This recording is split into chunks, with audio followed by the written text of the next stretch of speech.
আজ যদি ওই জায়গায় কোরআনের কথা যদি বলা হতো না, আজ যদি ওই জায়গায় হাদিসের কথা বলা হতো না, আজ যদি ওই জায়গায় পাঞ্জাবি টুপি সুন্নতের কথা বলা হতো না, আপনি আমি এই মাগরিবের পড়ছেন, আপনি আমি আসরে পড়ছেন, আপনি আমি এশার পড়ছেন, যুবক বলেন, নওজোয়ান বলেন, বাচ্চা বলেন, বৃদ্ধ বয়সের মুরব্বী পর্যন্ত নায়ক গায়িকার গান শোনার জন্য আসর থেকে জোহর থেকে দলে দলে দলবদ্ধ হয়ে একত্রিত হয়ে জমায়েত হয়ে যাইতো। জোরে কোন ঠিক না বেঠে? আজ মুসলমান নির্যাতিত, মুসলমান নিপীড়িত হচ্ছে একমাত্র কারণ করার কারণে, হাদিস করার কারণে পদে পদে নির্যাতিত নিপীড়িত হচ্ছে। জোরে কোন ঠিক না বেঠি? এই জন্য ও ভাই, আপনি আমার ইমানটাকে যদি তরতাজা করতে চান, আপনি আমার দেহটাকে যদি তরতাজা করতে চান, আর দেরি না কইরা এখনই চলে আসি মাহফিলে। জোরে কোন ঠিক না বেঠিক? কারণ আপনি আমি মুসলমানের সন্তান, আপনি আমি মুসলমানের করে জন্মগ্রহণ করেছি। আমাদের মহানায়ক, আমাদের শ্রেষ্ঠ নবী বলেন মুহাম্মদুর রাসূলুল্লাহ সাল্লাল্লাহু আলাইহি ওয়াসাল্লাম। এই জন্য ভাই, আপনি আমাকে ঈমানকে তরতাজা করতে হলে, আপনি আমার দেহকে তরতাজা করতে হলে, আপনি আমার আমলকে পরিবর্তন করতে হলে, আপনি আমার এই জীবনকে পরিবর্তন করতে হলে আর দেরি না কইরা কোরআনের সাথে সম্পর্ক রাখার জন্য আজ মনপুর সাক্ষী হয়ে যাবে। যে কল্যাণ ঠিক না বেটে? এই জন্য আওয়াজ দিতে হবে, আওয়াজ দিতে হবে, গর্জন দিতে হবে, আওয়াজ দিয়া গর্জন দিয়া বাতিলকে পরাজিত করতে হবে। জোরে কোন ঠিক না বেঠি? এই জন্য বাতিল কাছাকাছি চলে আসছে। কোরআনকে অবমাননা করার জন্য, হাদিসকে অবমাননা করার জন্য, সুন্নাতকে অবমাননা করার জন্য আমাদের কাছেই বসে আছে। জোরে কোন ঠিক না বেঠি? এই জন্য ভাই, আজ থেকে কোরআন সাক্ষী দিবে, হাদিস সাক্ষী দিবে, আল কোরআন সাক্ষী দিবে, এই প্যান্ডেল মাইক সাক্ষী দিবে কিয়ামতের ময়দানে। আল্লাহ রাসূল নালাতু শাফাআতি ইয়াউমাল কিয়ামা, রাসূল সাক্ষী দিবেন, বলবেন ওই বান্দা আমার জিকির করেছে, ওই বান্দা আবার রাসূলের সুন্নাতগুলো আঁকড়ে ধরছে। আল্লাহর পয়গম্বর বলবেন, ও আল্লাহ, আর দেরি করা যাবে না, প্রশ্ন করা যাবে না, সওয়াল জবাব করা যাবে না, বান্দাকে আমি সুপারিশ করছি, জান্নাতে পাঠায়া দেন। জোরে কোন না সুবহানাল্লাহ? আরো আস্তে কোন সুবহানাল্লাহ? এই জন্য নারায়ে তাকবীর দিতে রাজি আছেন? উচ্চ সুরে দিতে রাজি আছেন?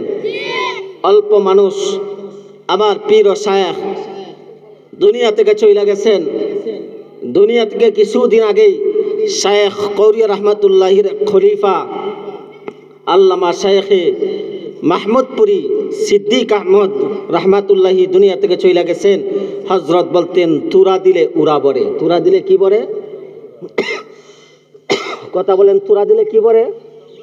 উড়া বরে। কথা বুঝছেন? এই যে আতাউর রহমান লস্কর সাহেব একটা চিরকুট দিলেন, চিরকুট কাগজ আমাকে দিলেন। ওই কাগজের মধ্যে লেখা, যদি ঘুম ভাঙ্গে সকাল, আর যদি ঘুম ভাঙ্গে না পরকাল। জোরে কোন ঠিক না বেটি? হুজুরের কথা মিশা এখানে। ঘুম ভাঙলে কি কথা কন? ঘুম ভাঙলে কি সকাল, যদি ভাঙ্গে না পরকাল। কিভাবে একটু আমাকে বুঝান তো?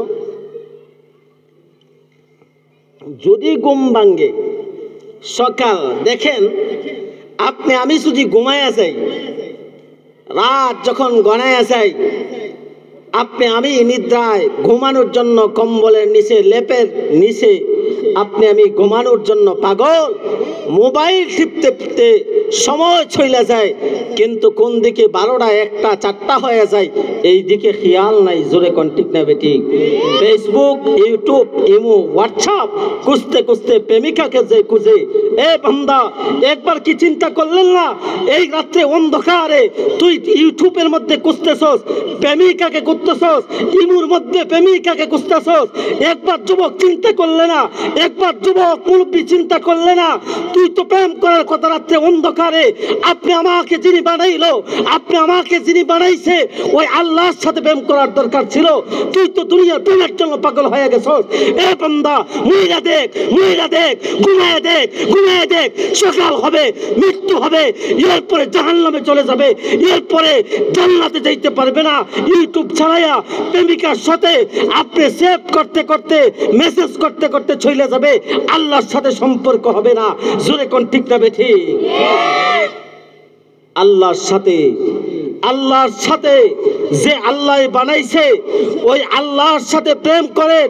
আল্লাহর সাথে প্রেম করলে আল্লাহ দুনিয়াতেও দামি বানাবে, আখিরাতেও দামি বানাবে। জোরে কোন না ঠিক না বেঠিক? কার সাথে প্রেম করবেন? জোরে কোন, এই কথা কোন, কার সাথে? জোরে ডাক দেন আল্লাহ।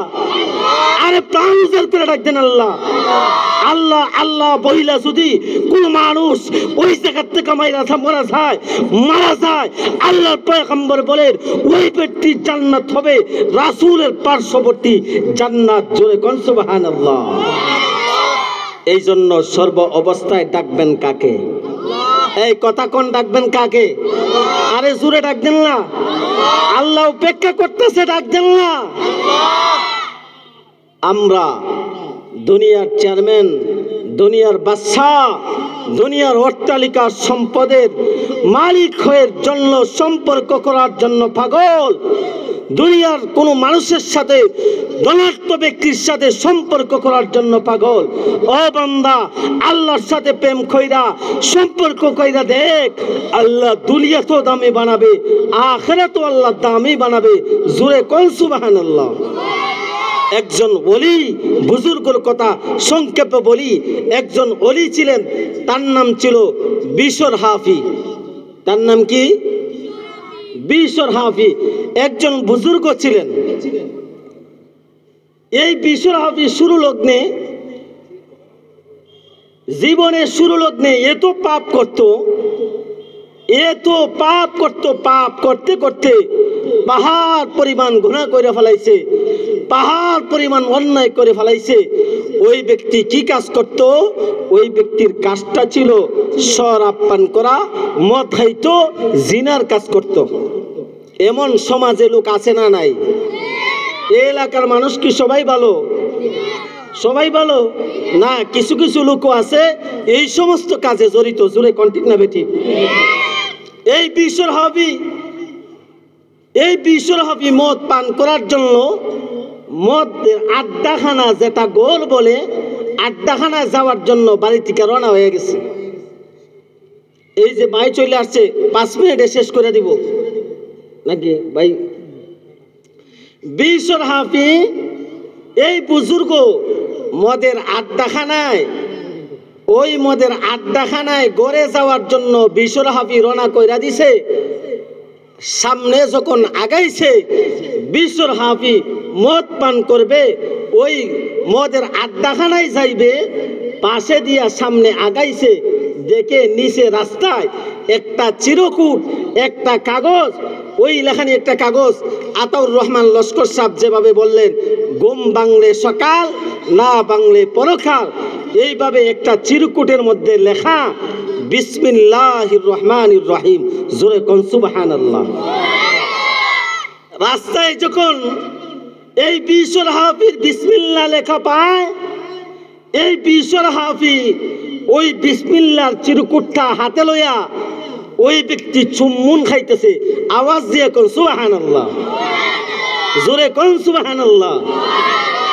এই বিশর হাফি চিরকুটটা যখন ওই কাগজের মধ্যে লেখা বিসমিল্লাহির রহমানির রহিম, এই বিশ্বর হাফি মদের আড্ডাখানায় চলে যাইবে, ওই কাগজটা চিরকুটটা পায়া আর মদের আড্ডাখানায় যায় নাই, চুম্বন খায়া বুকে জড়াইয়া ওই ব্যক্তি একটা ভালো জায়গায় বিসমিল্লার কাগজটা রাইখা সম্মানের সাথে রাইখা ওই মদের আড্ডাখানার দিকে আবার রওনা হয়ে গেছে। কথা বুঝছেন? বুঝে আসছে? চিরকুটে লেখা সম্মানের সাথে রাইখা ওই ব্যক্তি মদের আড্ডাখানায় চলে যাইতেছে, আবার রওনা হয়ে গেছে।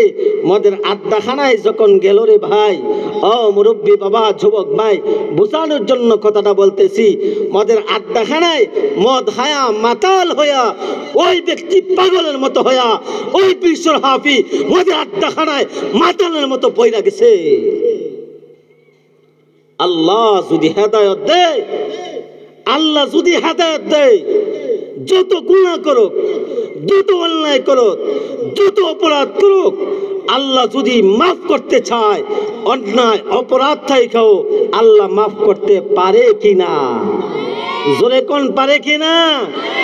আল্লাহ অন্যায়কারীকে মাফ করতে পারে, আল্লাহ অপরাধকারীকে মাফ করতে পারে, আল্লাহ জিনা করেকে আল্লাহ মাফ করতে পারে। আল্লাহ যদি চায়, আল্লাহ নাফরমান বান্দাকে আল্লাহ মাফ করতে পারে।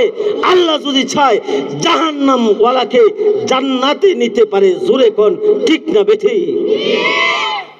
বিশ্বর হাফি মদের আড্ডাখানায় মাতাল হয়ে গেছে। আল্লাহ আরেকজন ওলিকে দিয়া, হাসান বসরিকে দিয়া এলহামের মাধ্যমে জানায় দিলেন, এ আল্লাহর ওলি, যা আমার বিশ্বর হাফি, আমি আল্লাহকে তাজিম করার কারণে, আমি আল্লাহকে সম্মান করার কারণে, আমি আল্লাহর নামে চিরকুটটাকে তাজিম সম্মান করার কারণে, আমি আল্লাহ যেভাবে সে সম্মান করেছে এর চাইতে 1000 গুণ আমি আল্লাহ তাকে কুলে নিয়ে গেছি। জোরে কোন সুবহানাল্লাহ। আল্লাহর ওলিকে মদের আড্ডাখানায় পাঠায়া আল্লাহর ওলি ওই জায়গা থেকে নিয়া আইসা শেষ পর্যন্ত আল্লাহর একজন ওলি বানায়া দিয়েছেন। জোরে কোন না সুবহানাল্লাহ। এই জন্য ভাই, দলে দলে মুসলমান নির্যাতিত হচ্ছে। দেশকে স্বাধীন করতে গিয়া আবু সাঈদকে হত্যা করেছে, বুলেট মাইরা পুরকালে দিয়া দিছে। দেখেন, মুসলমানের কথা বলতে গিয়া অ্যাডভোকেট সাইফুল ইসলাম আরিফ ভাইকে হত্যা করেছে। কিছুদিন আগে সাদিয়ারে কিছু লোক মুসলমানের যে তাবলীগ মুস্তাজাবুদ দাওয়াত, এদেরকে ঘুমন্ত অবস্থায়, তাহাজ্জুদরত অবস্থায় কিছু মানুষ এদেরকে হত্যা করেছে, নির্যাতন করেছে, হাসপাতালে পাঠাইছে। মুসলমান গর্জে উঠো, শাহজালালের এলাকার মানুষ গর্জে উঠো। আজ যদি মুসলমান গর্জে উঠে, এখনো বাতিল পালাতে বাধ্য হবে। জোরে কোন ঠিক না বেঠি? আল্লাহ সবাইকে ইমানি জজবা অন্তরে দিয়া দেখ, আল্লাহ যেন কবুল করে নেই। আমি শেষ কথা বলি, আমি আমার এই জায়গা থেকে বলতে চাই, আমি কথা বলা শিখেছি আপনাদের মঈনপুর থেকে। শেষ কথাটা, আমি বক্তা জগতের শুরু, প্রথম মাহফিল মঈনপুর। এই জন্য আজকে চাই না, অপেক্ষা করেছি। যেহেতু শুরু, আমার বক্তা জগতের শুরু বক্তব্য প্রথম ওয়াজেই হইল মঈনপুর। এই জন্য আপনারা সুযোগ দেওয়ার কারণে বাংলাদেশের আনাসে কানাসে ইসলামের কথা বলতেছি। আপনারা খুশি না বেজার? সুযোগ দেওয়াই সুযোগ হয়েছে। জোরে কোন ঠিক না বেঠিক? আল্লাহ আপনাদের